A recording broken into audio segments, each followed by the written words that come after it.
L'action, ça dépend de la stratégie.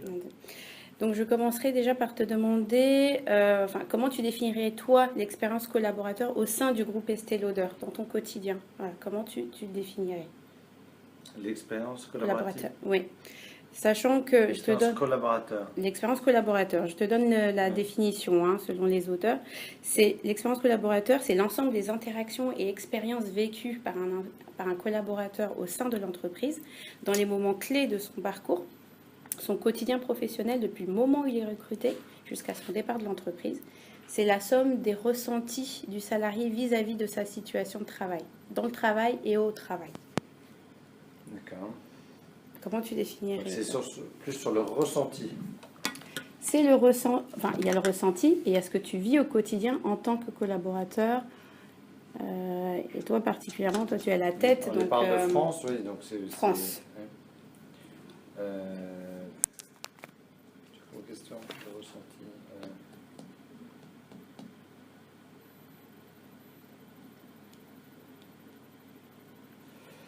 Je le ressens comme des équipes qui intellectuellement adhèrent au fait qu'il faut travailler plus en équipe, plus en transversal,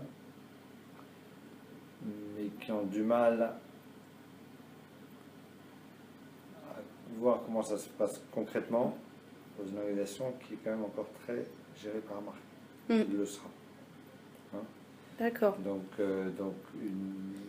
encore une tension entre dire oui, on adhère, il faut y aller, les entreprises gagnantes de demain et apprenantes, une entreprise très horizontale, et au même moment, on est encore organisé par marque. Donc c'est cette espèce de tension. Donc la collaboration, elle passe là-dessus. C'est j'adhère intellectuellement, mais comment je fais en sorte que j'y arrive et que je fais travailler les gens ensemble, qui sont rattachés ou qui ne sont pas rattachés en fait. D'accord. Rattaché dans TN-2 par exemple, c'est ça que tu veux dire, ou quand tu dis non, pas non, rattaché? Je ne parle pas de moi. Là, pas de je pense que ce que disent aujourd'hui, ce que ressentent les gens dans l'organisation, c'est ça. D'accord. Comment j'arrive à faire travailler alors que j'ai une marque, j'arrive à faire travailler telle fonction pour moi.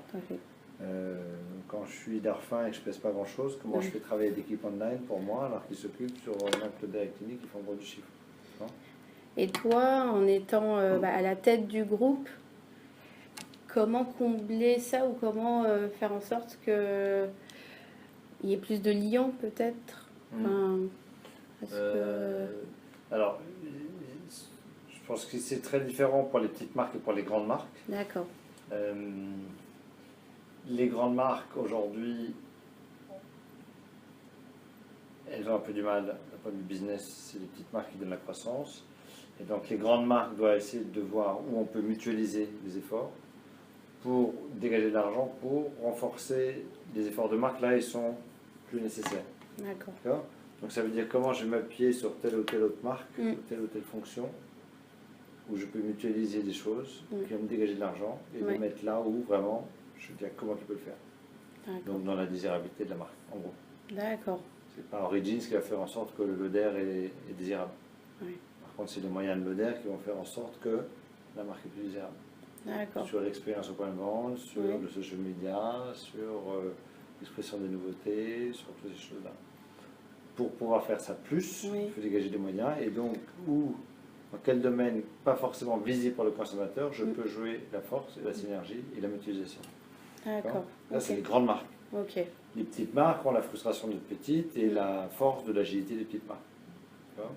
Donc l'esprit collaborateur, il est plus de dire waouh, je vais peut-être avoir besoin des grandes marques parce que j'ai besoin de m'appuyer sur eux et d'apprendre et qu'elles quand même elles ont des forces de frappe importantes, donc comment je peux m'appuyer dessus. Par exemple, un Origins qui se lance chez Sephora, comment est-ce que je peux m'appuyer sur une force de vente corporate, multimarque, pour du jour au lendemain avoir une force de frappe sur 300 points de vente alors que seul je ne pourrais pas le faire. Et du coup, ça, c'est communiqué aux équipes de mutualiser, de travailler peut-être plus en collaboration. Travailler avec les responsables des équipes, les DG de marque. C'est travailler au niveau du groupe à l'Europe, puisqu'on a la même situation dans le groupe entier. Quand tu as un portefeuille avec tant de marques, tu regardes là où tu trouves des synergies et là où tu ne peux pas en trouver, tu dois pas en trouver. D'accord, ok. Et quelle est la vision du groupe ? La vision En termes de... enfin, l'objectif fait partie de la vision. Mais voilà, est-ce qu'il y a un projet commun à toutes les marques qui a été communiqué à tous les salariés Ouais, pour qu'ils donc le travaillent projet en du direction. groupe La Vision, oui. Voilà, c'est Oui, ça. alors en anglais, c'est a world-class leader in prestige beauty. Oui, d'accord. D'accord, donc, Oui. donc on est leader dans la beauté sélective. Oui. Et ce côté high touch qu'a donné Madame Leder, hein, qu'est-ce que ça veut dire demain? High touch, c'est un tas de moyens où tu peux être high touch, pas uniquement en présence physique, mais ça peut être aussi online. Donc comment aujourd'hui tu es... ça, on peut te... T'as pas de présentation là-dessus? Ça, il y a, dans la partie intégration, il y a la maison, il y a la maison, il y a celle-là. Ouais. Je ne sais pas si c'est de ça dont tu parles. Non. Okay. Donc c'est ça que on a. J'ai le Attends, caring, daring. Ouais, non, ça tu as. C'est autre chose. Ah bah oui, si tu as le deux, je suis friande.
C'est un document qui explique la vision, c'est ça, du groupe.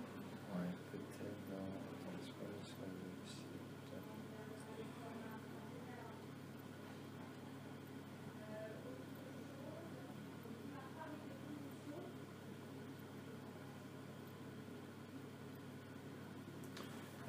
Je sais pas, non, j'avais un truc que j'ai vu à New York, il est peut-être sur l'intra. Sur le site groupe. Ouais, tu as accès à l'intranet? Oui. Regarde sur l'intranet, dans la partie communication. Communication, d'accord. C'est un truc. Donc elle est là, elle est effectivement d'être leader mondial du prestige, la beauté prestige. Across brands et across channels et across geographies. D'accord. C'est décliné, ça a été décliné en France ou... Ouais. Alors, attends, regarde, il y a un truc que je peux vous donner. Ah, je garderai confidentiel.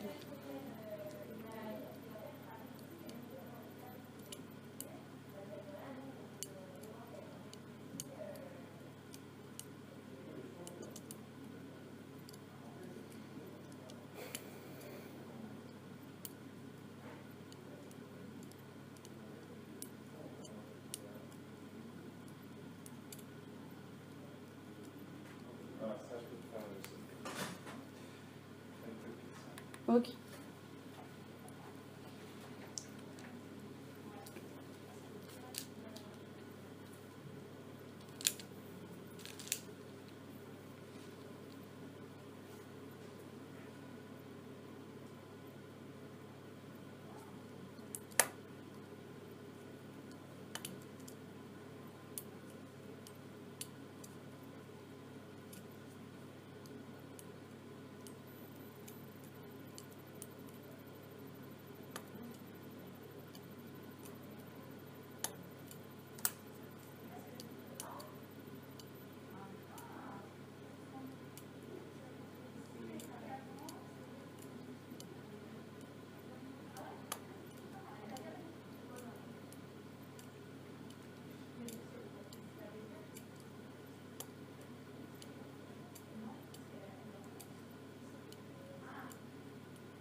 Tu vas prendre ça.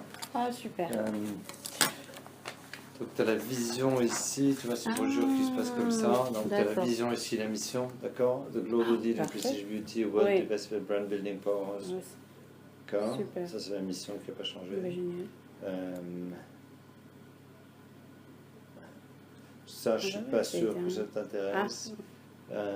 Oui, c'est plutôt chiffré. Ça, oui, c'est ça, oui. Oui. Et Core strength. Ah, parfait. Oui. Ah oui, ça me va tout à fait. Et en te basant... ah oui, je te parlais communication. Pour toi, c'est... Enfin, voilà, cette vision, etc., elle est communiquée à travers toute l'organisation ou à tes direct reports et ça s'arrête là. D'accord. Ça s'arrête là, c'est-à-dire enfin, tu communiques à tes direct reports et après, c'est eux qui doivent... Oui, c'est-à-dire que moi, oui et non. C'est-à-dire que moi, toutes les réunions de rentrée en août-septembre, moi, je suis à toutes les réunions de rentrée et je déploie ça. D'accord, ok. D'accord, parce qu'en fait, ça se passe de la façon suivante. Le CEO le présente au board en juillet. C'est le cycle de juillet. D'accord. Juillet 2017. D'accord. Et ensuite, nous le balance. Ouais. Quelques semaines après. Et donc, je m'appuie dessus pour les réunions de rentrée qui sont fin ou début septembre pour déployer la stratégie qu'on affine chaque année mais qui ne fait pas ça. Il y a un cap et que j'applique à la France en fait. D'accord.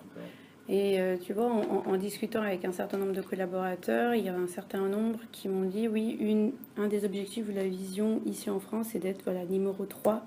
On est 5e sur le marché. Exact. C'est numéro 3. Exact. Donc voilà, il y a un certain nombre d'éléments aussi qui sont bien redescendus pour te dire. Concernant la marque employeur plus particulièrement, d'après toi, quelles sont les caractéristiques de la marque employeur du groupe Estée Lauder France?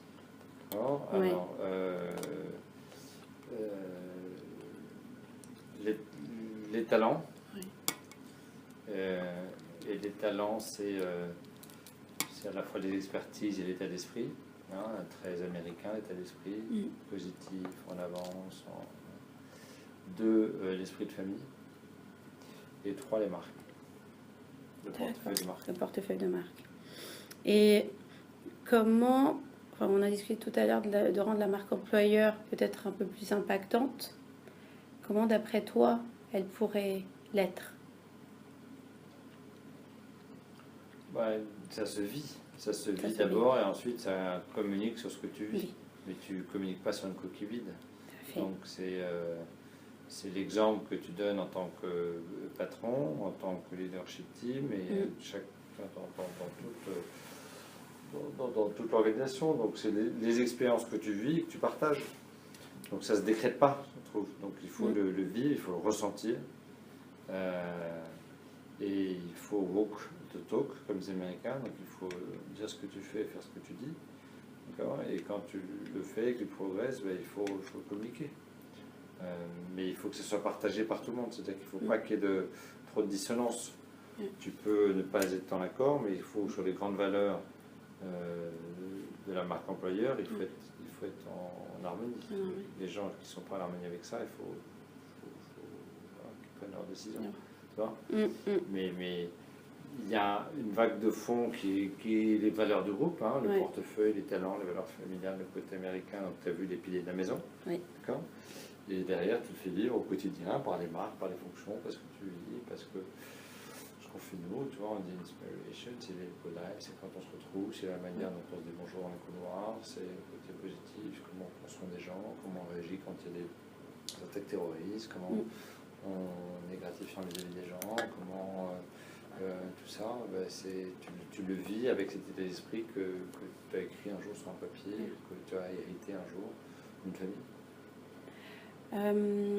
Tu vois, en parlant avec Laurent Jany, il a partagé qu'il y avait une raison pourquoi l'aura du groupe Estée Lauder, la marque employeur n'était pas si...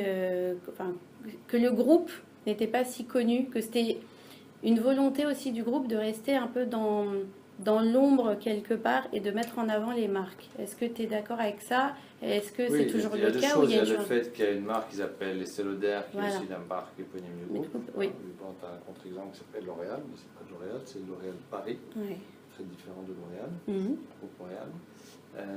Et ensuite, il y a effectivement un principe d'organisation qui est dit on est une brand-led organization, c'est-à-dire que c'est les marques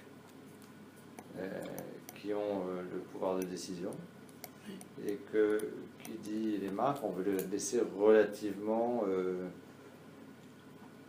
pures et autonomes le plus possible, avec les limites de ce que je te donnais tout à l'heure, qu'est-ce qu'il faut mutualiser, qu'est-ce qu'il faut rendre plus marque.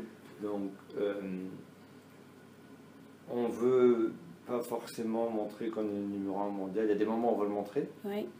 Certains marchés, on veut le montrer. Et d'autres où on se dit, peut-être que ça peut nous servir parce qu'on est tellement gros qu'il veut faire travailler les petits aussi, tu vois. Oui. Donc il faut le mettre en avant là où c'est approprié.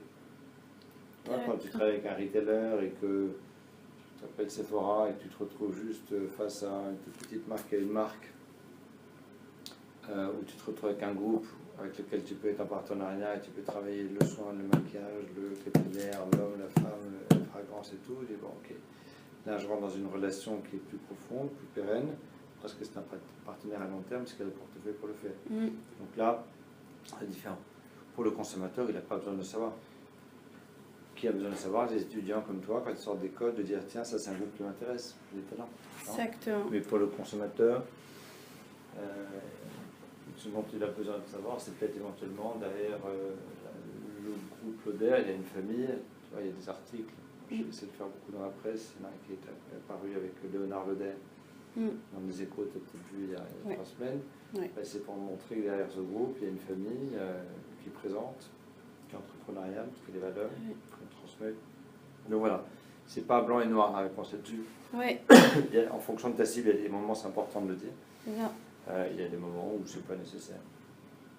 C'est très clair. J'avais pas vu les choses de cette façon. C'est du coup, ça a tout à fait du sens de s'en servir quand il le faut. Et pour une raison bien précise. D'après toi, quelle place occupent les collaborateurs aujourd'hui dans le groupe Estée Lauder France? Alors, on parle beaucoup de la symétrie des attentions. Donc, mettre le client au centre de la stratégie de l'entreprise. Donc, il y a beaucoup d'attention portée au client, le choyer, il y a le high touch, etc. Est-ce que cette attention portée au client est la même qu'aux collaborateurs de l'entreprise? Et comment le combler s'il y a des choses qui pour combler? En tout cas, c'est une volonté très forte. Puisque tu n'as pas une organisation performante si les collaborateurs ne sont pas à l'aise, en confiance, épanouis, qu'ils aient un équilibre de vie. Voilà. Donc, tu peux rien faire sans tes collaborateurs, rien. En tout cas, dans notre monde à nous. Donc, c'est le bras armé de ta stratégie. Donc je l'espère. Maintenant, je sais que c'est pas la réalité non plus, parce que la réalité fait que le quotidien, les difficultés, le business fait que. Mais en tout cas, je pense qu'aucun dans cette boîte-là fait l'impasse du collaborateur. Est-ce qu'on voudrait lui attacher plus d'attention encore? Bien sûr. D'accord. Ça, c'est la vie du business. Par contre, on essaie de prendre des gens de plus en plus autonomes, talentueux, experts, pour qu'ils puissent aussi être assez autonomes dans la manière de fonctionner, et que justement, ils peuvent eux-mêmes bien s'entourer, et qu'on n'est pas obligé de tous les jours, voilà, il y a des points de contact réguliers, individuels, collectifs, où les collaborateurs doivent se sentir en confiance, en partage, en échange. Puis entre-temps, entre ces points de contact-là, ils doivent dérouler leur truc. Et on doit être là, je crois pas mal le servant leadership, on doit être là pour les aider, parce qu'ils sont experts dans leur domaine, des fois plus que les autres, et que donc il faut les aider à débloquer des situations. Et servant leadership, c'est vraiment toi, ta base, l'exemple que tu veux insuffler? Est-ce que c'est l'exemple que je veux insuffler? En tout cas, je pense que c'est plus important demain que ça l'était hier. C'est-à-dire que tu ne peux pas être expert partout. Moi, je ne m'estime vraiment pas expert dans la plupart des domaines. Il y en a un ou deux qui me passionnent plus, dans lesquels je suis plus. Mais derrière, si je veux attirer les talents des experts, il faut qu'ils s'épanouissent, qu'ils se déploient, et donc que je les aide à naviguer dans l'organisation. Qui est compliqué, parce que grand groupe, parce que matriciel, parce que. Donc si je leur dis, tu es expert, démerde-toi, ça peut être la même chose que je dis, voilà, comment moi je peux t'aider. Très souvent, je pose cette question aux gens, c'est comment moi je peux t'aider.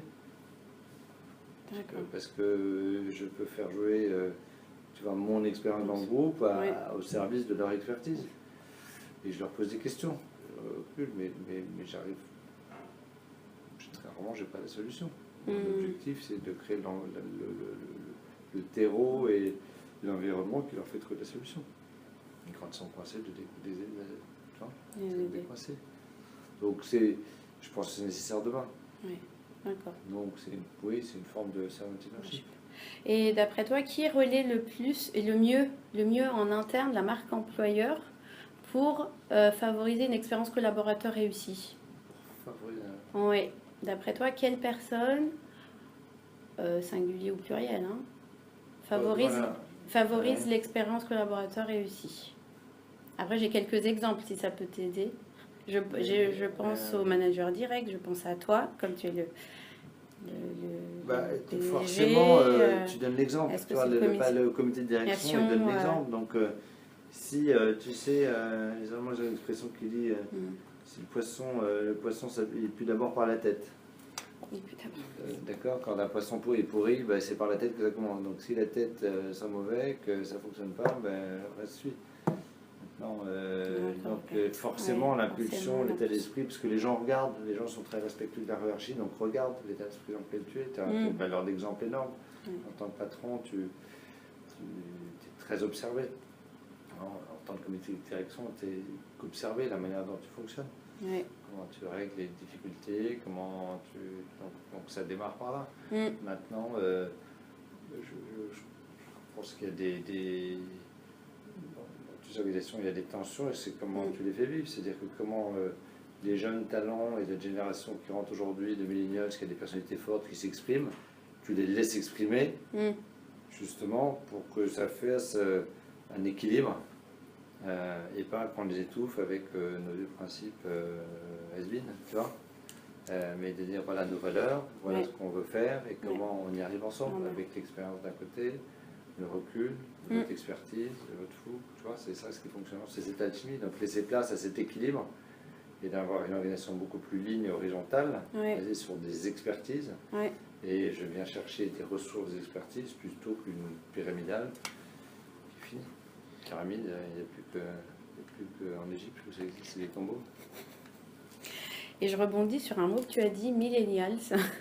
Et d'ailleurs, ici, j'ai vu que vous aviez mis en place le Millennials Board. D'où ça vient et c'est une initiative de groupe. C'est du groupe, d'accord, ok. C'est une initiative de groupe qui, au moment de l'accélération digitale, s'est dit il faut que tout le monde soit conscient de ce que ça veut dire, ce que ça implique, et soit même dedans. Et donc de faire un mentoring. Un reverse mentoring. Un reverse mentoring avec des millennials qui fonctionnent. D'accord. Il y a eu des idées, des projets qui sont nés avec... En fait, on se voit une fois par trimestre. D'accord. On fait toujours un tour de table de choses qui ont été observées sur le terrain. Et puis où une marque vient proposer une problématique, un thème, un lancement, ce lancement de marque. Et fait réfléchir et récupère l'input du Millennial Board. Avec juste un engagement, c'est la fois d'après de venir donner le feedback de ce qui a été vraiment fait et si ça a marché, pas marché. D'accord. Et de ton expérience que tu as ici, qu'est-ce qui pourrait venir nourrir la marque employeur d'Estée Lauder France pour la rendre impactante? Plusieurs choses que tu as pu observer en interne. Nourrir. Vraiment nourrir ou venir renforcer la marque les expériences de chacun. chacun, on est mis dans la filiale, on a mis l'ambassadeur. C'est comment tu fais des petits. Oui. Donc moi je peux le faire parce que je suis un peu plus visible. Des opérations de communication. Oui. Tu vois, mais derrière, ça ne sera jamais aussi puissant que 1000 personnes qui parlent à leur entourage, à 5 personnes d'expérience qu'ils ont envie de partager, réussi. Oui. Donc 1000 personnes qui, dans ton entourage, 5 fois par mois, ça fait 5000, tu vois, ça fait 60 000 points de contact par an. Tout à fait. Qui ont beaucoup plus de valeur que l'exemple parce que tu partages quelque chose à quelqu'un que tu apprécies, qui t'apprécie. Donc, comment insuffler ça? Comment dire aux gens ou leur communiquer que ils pourraient encore plus peut-être partager avec les stagiaires. Oui, tout à fait. Oui, je sais que tu fais. Ambassadeur de groupe. Oui. Une fois qu'on a franchi la porte de groupe, on devient ambassadeur de groupe à vie. C'est pour ça aussi on veut vraiment à chaque fois que tu sois là quand ils arrivent aussi. Ouais, tu vois bien sûr. Ouais, bien sûr. Bien sûr. Tout à fait. Et généralement, je le fais. Hier, c'est la première fois où j'ai loupé les trois premiers. Oui. Mais c'est super important. Et puis, d'abord, c'est sympa, c'est intéressant, j'apprends vachement et que c'est très très important de donner de bonne attention. D'ailleurs, le 12 juillet, tu vas également parler une trentaine de minutes pour la matinée d'intégration. C'est dans ton planning déjà. Le combien? Le 12 juillet au matin. Ouais, 30. C'est dedans. Donc ils sont environ 35 là à commencer le 1er juillet. 9h30. Voilà. Ouais. Dis-moi, est-ce que tu peux dire quelques mots sur ton parcours au sein du groupe? Oui, bien sûr. Moi, je suis rentré en 2004 après un parcours chez L'Oréal. D'accord. 13 ans. Oui, Je connaissais un peu l'industrie quand même. Et je suis rentré parce que j'ai rencontré des gens exceptionnels, notamment la famille, et vraiment des gens exceptionnels. Et tout ce qu'on disait à l'extérieur du groupe, les gens que j'ai rencontrés, j'ai dû rencontrer 4 ou 5 personnes dans mes interviews, il y a eu le titre, ça a fonctionné. Et dans le groupe, je suis rentré dans le groupe en Allemagne, parce que je suis à moitié allemand. D'accord. Et qu'il y avait un vrai sujet commercial là-bas. Et moi, j'étais très marketeur chez L'Oréal. Et donc, je voulais vraiment me renforcer en commercial.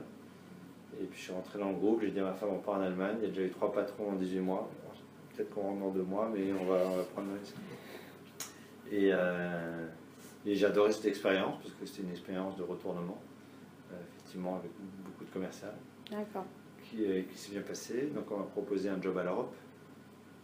Il fallait mettre en place une organisation européenne qui n'existait quasiment pas. Donc j'avais une double casquette, une responsabilité de marque et une responsabilité corporate marketing pendant 5 ans. Comme ça s'est bien passé, on m'a demandé de faire la même chose aux États-Unis, puisqu'il n'y avait pas de région aux États-Unis. D'accord. Donc le global s'occupait directement des États-Unis en fait. D'accord. Donc de séparer un petit peu les États-Unis du reste. D'accord. Donc ça, j'ai passé 2 ans et demi aux États-Unis et ensuite, comme j'étais expat, le job ici s'est libéré et on m'a demandé de reprendre la France. Voilà. D'accord, ok. Ouais. Bravo pour ce parcours. Pour toi, selon toi, étant donné en plus que tu as eu une expérience dans une autre boîte concurrente, en quoi le groupe Estée Lauder est différent des autres groupes? Par ces valeurs qu'on a évoquées tout à l'heure. Boîte familiale, donc c'est vraiment ça. Boîte familiale, boîte qui est que dans le luxe. On ne fait pas de mass market, on est que dans le sélectif. État d'esprit américain, portefeuille de marque. Portefeuille de marque, ok. Et tu as dit que ce qui t'a poussé aussi à rejoindre le groupe, c'est quand tu as rencontré la famille Lauder, si j'ai bien compris. Ça a été quoi le mot ou là quelque chose qui a dit ok, ouais, j'y vais, ça me.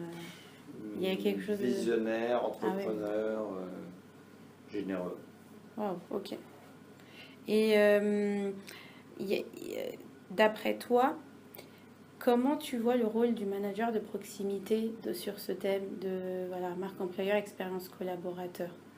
Vivre en donnant l'exemple. Donner l'exemple aussi comme. J'ai envie de parler positivement du groupe, donc tu donnes envie parce que oui. Tu donnes envie de bosser pour toi, tu donnes envie d'adhérer à une vision, tu donnes envie de te donner. Et le rôle de la fonction RH, d'après toi? C'est de créer cet écosystème favorable, enlever les tensions, d'être sûr que les choses soient claires et pas fouillis, d'avoir des responsabilités le mieux définies possible, de recruter les bons experts avec les bons états d'esprit, donc des gens voilà, tu vois, qui adhèrent aux valeurs. Et tu le sens en groupe, tu vois, moi je sens très bien des gens de L'Oréal qui vont matcher avec le groupe et des gens qui ne vont pas matcher. On est une entreprise très collective, L'Oréal est une entreprise très individuelle. D'accord. Donc pour réussir, il faut que tu écrases un peu les autres. D'accord. Chez nous, tu n'entends jamais les gens dire je. C'est toujours du on, c'est du collectif. Bon, il ne faut pas être naïf non plus. Oui. Mais c'est vrai que le collectif joue beaucoup. Donc les gens qui arrivent et qui sont très je, ben, ils auront du mal. C'est très rare que tu entends des je. Très très rare. Et est-ce que tu penses qu'il y a des freins quelconques au groupe pour rendre la marque employeur impactante? Est-ce qu'il y a des freins spécifiques qu'il faudrait peut-être surmonter? Quand même, tu vois, il faut oui, il reste juste 5 minutes.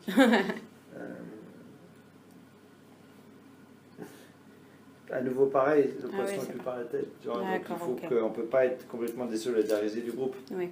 Il faut qu'on soit complètement synchro avec le groupe. Et le groupe doit être synchro avec ses actionnaires, donc avec la famille. Oui, d'accord. Donc il y a une espèce de continuité à tous les points de contact de l'organisation qui fait que on parle tous à l'unisson. Oui. Si moi je te dis aujourd'hui des choses, tu vas à New York demain et tu entends l'inverse en disant il faut y aller, on va marcher dur. Il faut tuer les concurrents, il faut les écraser.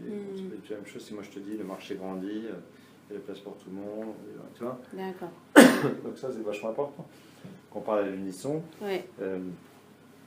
Qu'il y ait des actions, je pense sur la marque employeur, qui soient au-delà du business, donc toute la stratégie RSE, donc tout ce qu'on redonne, what do we give back. Oui.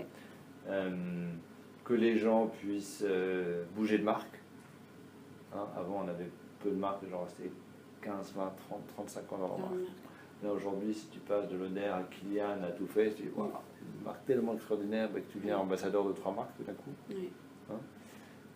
Et puis je pense qu'il faut un peu de budget aussi, parce que c'est des activités de communication aussi.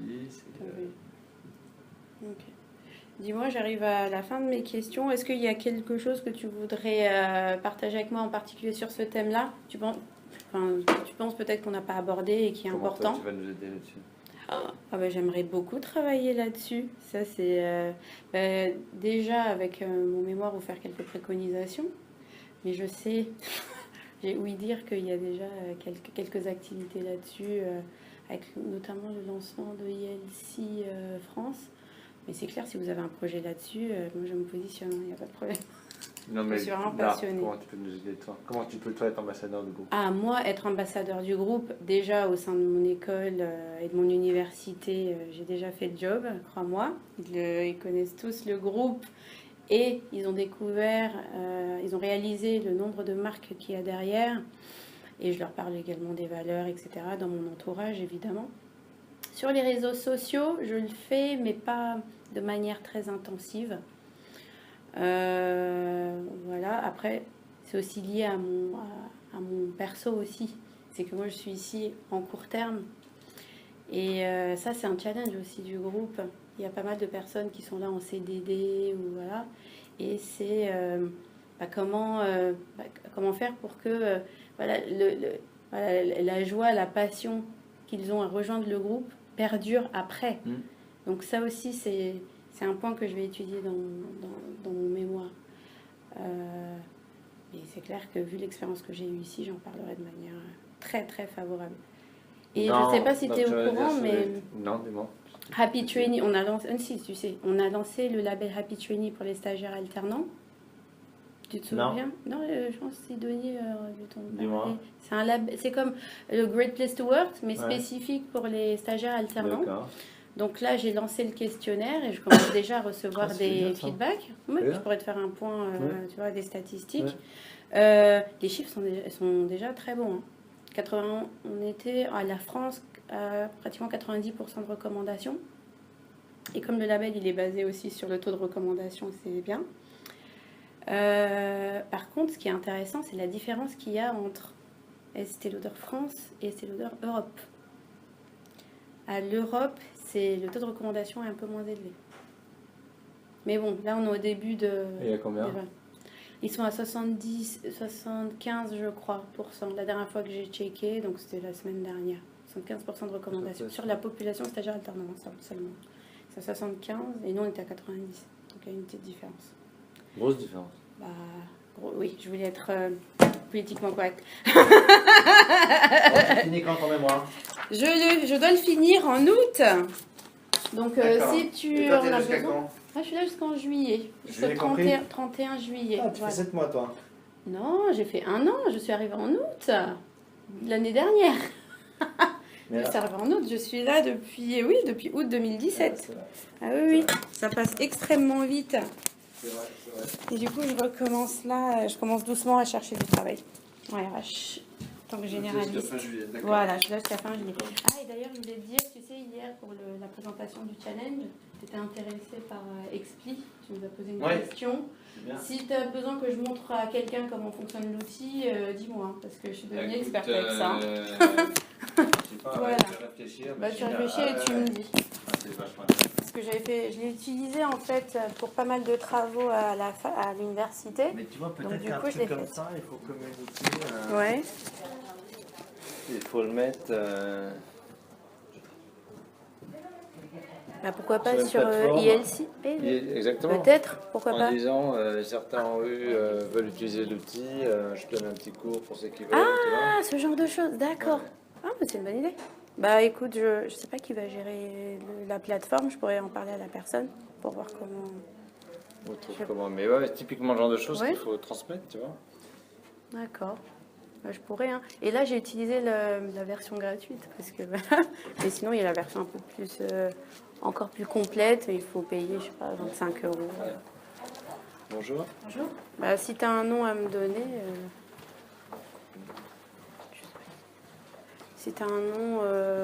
Il faut qu'on discute, alors plus avec Sidonie, mais comment. Avec Laura Ménard. Bah, je trouve ça intéressant tu vois, de partager ça. D'accord. Peut-être avec Ghislain, Ok, bah, j'en parle à Gislain. tu vois. Peut-être est-ce que lui. D'accord. Bah, j'en parle avec lui. Je lui dis qu'on en a brièvement discuté et j'en parle Au avec lui. moins que lui sache, ou D'accord. peut-être qu'il y a des gens qui lui demandent. D'accord. Je sais pas si c'est lui. Kaina, c'est e-commerce ou Julia? C'est- Non. Bah, je pense que Gislain serait la même. Il était là, Julien, hier. Dans le jury, non? Non, il n'a pas vu la présentation du tout. Non. Il y Non, avait regarde. Lio. On Oh, regarde. tu me tiens au courant? Isabelle, si elle considère que c'est. D'accord. Bah, j'en parle à Isabelle. Merci beaucoup en tout cas. Merci. Merci. Et au téléphone. Ça vaut le coup, tu vois. D'accord.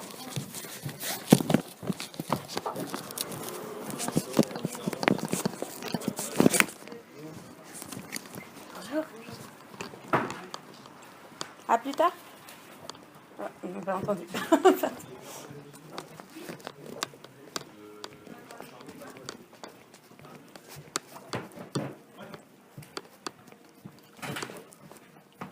Salut. Oh, il y a plein à manger, il y a beaucoup à manger là. Regarde toute la nourriture. J'ai vu, c'est quoi? Que du salé. Je pense que j'ai changé, hein, parce qu'avant, j'aurais déjà goûté plein de trucs. Et là, je goûte plus. Souffle. Ouais, j'y vais.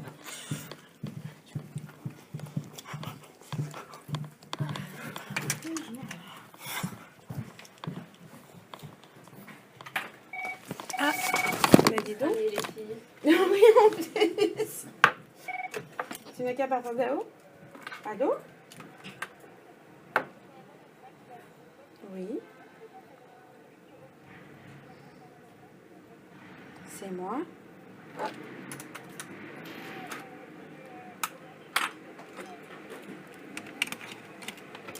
Vous pouvez me rappeler le nom? Ah, Mouradian. Oui.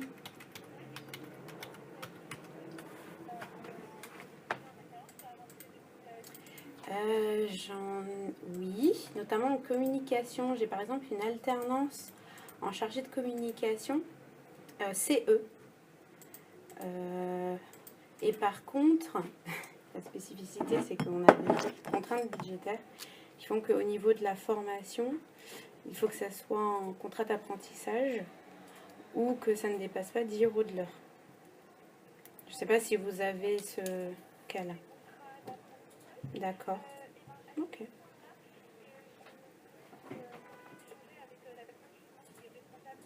Parfait. Oui. Ah oui, oui, ça me va tout à fait. Oui. Bah, dis donc, vous tombez à pic.